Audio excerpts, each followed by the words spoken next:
نحمده ونصلي على سيدنا ورسولنا الكريم. أما بعد، فأعوذ بالله من الشيطان الرجيم. بسم الله الرحمن الرحيم.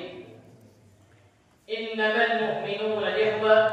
صدق الله العظيم.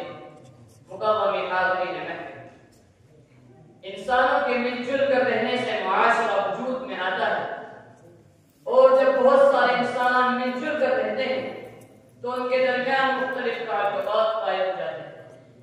کوئی کسی کا رشتہ دار ہوتا ہے، کوئی کسی کا کرایہ دار ہوتا ہے، کوئی مالک ہوتا ہے، کوئی مذکور ہوتا ہے، کوئی دکاندار ہوتا ہے، کوئی خریدار ہوتا ہے، کوئی حکیم اور ڈاکٹر ہوتا ہے، کوئی بیمار ہوتا ہے، کوئی امام ہوتا ہے، کوئی مقتدی ہوتا ہے، کوئی استاد ہوتا ہے، کوئی شاگرد ہوتا ہے، کسی سے خاندان کا تعلق ہوتا ہے، کسی سے وطن اور زبان کا تعلق ہوتا ہے. ان تعلقات کی وجہ سے کسی سے محبت بھی ہو سکتی ہے اور کسی سے نفرت بھی ہو سکتی ہے، اتفاق بھی ہو سکتا ہے اور اختلاف بھی ہو سکتا ہے، اپنائیت بھی ہو سکتی ہے اور اجنبیت بھی ہو سکتی ہے، بعد بھی ہو سکتا ہے اور غربت بھی ہو سکتی ہے. جب یہ مسائل پیدا ہو تو اسلام اپنے ماننے والوں کو کچھ مخصوص قسم کی ہدایات دیتا ہے. ان ہدایات کو سامنے رکھ کر زندگی گزارنے سے اسلامی معاشرہ وجود میں آ جاتا ہے. یہ ہدایات بڑی تفصیل کے ساتھ قرآن و احادیث میں مذکور ہے، لیکن میں اس مختصر وقت میں صرف ایک آیت اور ایک حدیث کے حوالے سے یہ بتانا چاہتا ہوں کہ اسلامی معاشرہ کیسے وجود میں آتا ہے. اے ایمان والو، قرآن کہتا ہے ایمان والے بھائی بھائی ہیں. انما المؤمنون اخوہ. قوم کا وطن الگ ہو، ان کی زبان جدا ہو، ان کے رب مختلف ہو، وہ بہرحال بھائی بھائی ہیں.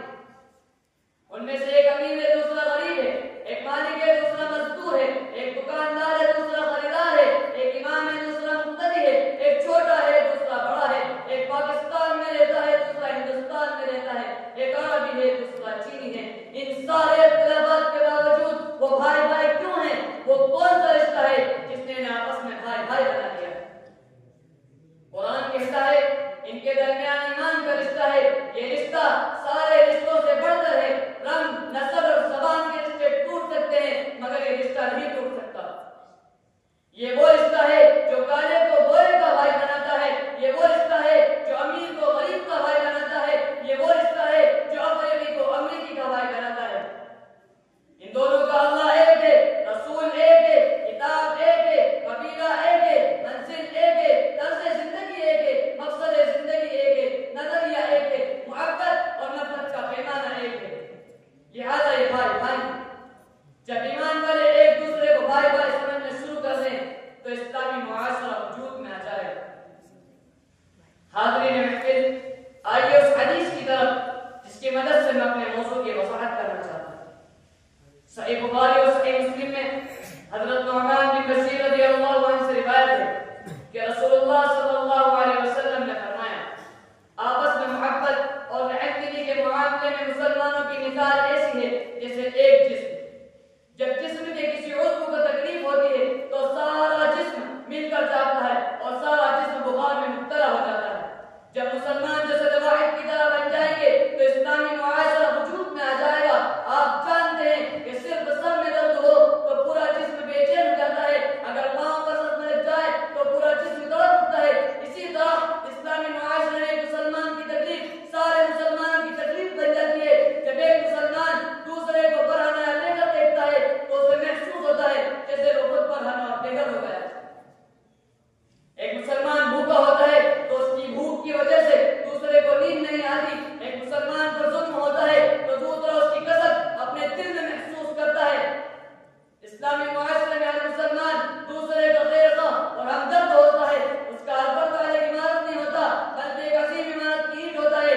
ہر اینٹ دوسری اینٹ سے جڑی ہوتی ہے، ہر اینٹ دوسری اینٹ کے لیے سہارا ہوتی ہے.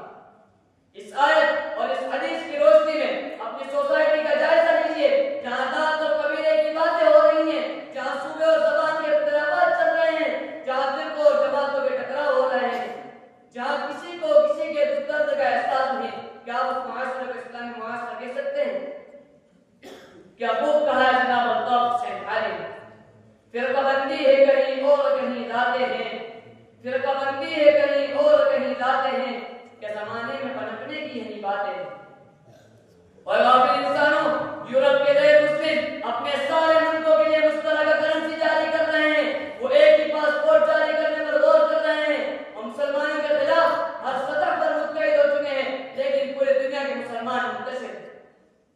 وہ اپنے مفادات میں جھگڑے ہوئے ہیں، اور پورے دنیا میں تو کیا متحد ہوں گے، کسی ایک ملک میں ہی متحد نہیں، کسی ایک صوبے میں بھی متحد نہیں، کسی ایک ضلع میں بھی متحد نہیں، یہاں تک کہ کسی گاؤں، کسی مسجد اور کسی گھر میں بھی متحد نہیں۔